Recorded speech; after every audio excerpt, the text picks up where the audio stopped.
Bwana Yesu asifiwe. Amen. Pole na kazi ya Bwana. Amina. Baba, pole na kazi ya Bwana. Amina mama. Amina. Namshukuru Mungu. Huyu baba nilimuona TikTok. Amina. Nilikuwa napita tu. Ilikuwa wakati wa usiku. Ilikuwa kama saa 7. Ndio. Kama nimelala lakini usingizi hauji. Baadaye leo ikaniambia ingia TikTok. Tafuta watumishi.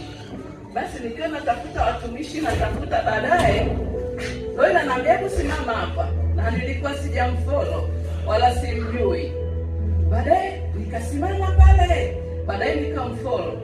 Baadaye leo inaniambia tap, nikaanza kutafuta.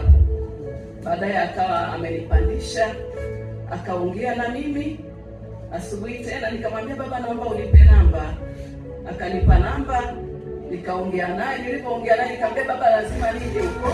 Niwe na nauli, nisiwe na nauli, lazima nitakuja huko nione Mungu wako.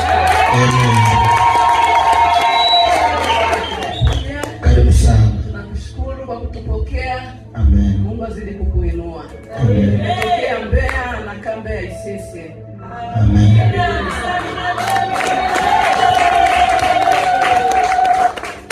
Yesu asifiwe. Amen. Nawapenda. Amen. Poleni na kazi yangu. Amen. Shukuru tunaendelea naye jana. Amen. Kwa kupitia. Amen. Yesu akutunza kupe siku nyingi. Amen. Sasa umetokea Soweto Mbeya. Amen. Sijajitambulisha, naitwa Elusha Michael Mwavile. Amen. Amen.